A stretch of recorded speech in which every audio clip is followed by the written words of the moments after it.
मुजद्दिद पाक ने 1 साल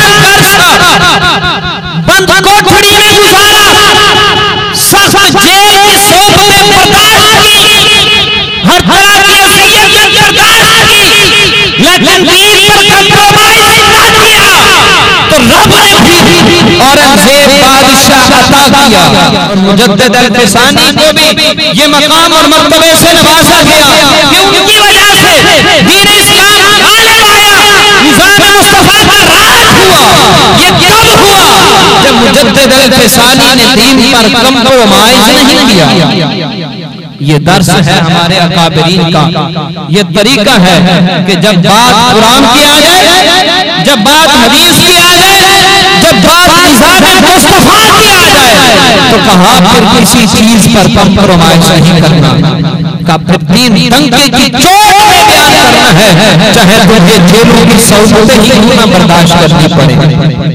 आज तो शेखुल इस्लाम वल मुस्लिमीन डॉक्टर मोहम्मद अशरफ हसन जिलानी साहब जेल में बैठा, तीसरा माह गुजर रहा है, आज मुजद्दिद पाक की याद को ताज़ा कर रहा है। अग़यार ने कहा अज़मत सदीक़ अकबर पर कंप्रोमाइज कर लो, नमूस सदीक़ अकबर पर कंप्रोमाइज कर लो, अग़यार के दामन को थाम लो, इतनी कोठियां देंगे, बंगले देंगे, इतने डॉलर देंगे, इतना बड़ा इदारा बनाकर दे देंगे। हुज़ूर शेखुल इस्लाम वल मुस्लिमीन ने कहा ना ना, अज़मत सदीक़ अकबर पर कंप्रोमाइज कैसे कर लो? कहा फिर जेल में जाओ, कहा जेल भी मंजूर है। आज जेल के अंदर उस मर्द मुजाहिद की जेल को भी काल कोठड़ी बना दिया गया है, ना पीने को सारा दिन पानी मिलता है, न खाने को अच्छा खाना मिलता है, न सोने के लिए पूरा कमरा है, टांगे भी पूरी नहीं फैलाई जा सकती।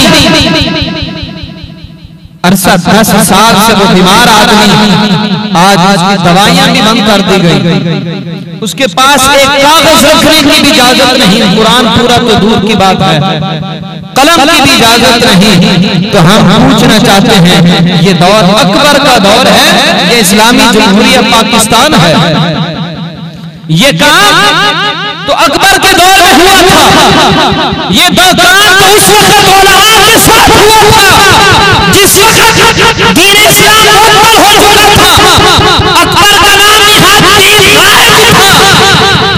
ये उलमा के साथ रवैया तब हुआ था, आज नाम हो इस्लामी जमहूरिया पाकिस्तान और इसका वज़ीर आज़म नारा लगाए रियासत मदीना का, और उलमा के साथ ये सलूक हो तो पता चला ये रियासत मदीना का नारा खोखला नारा है।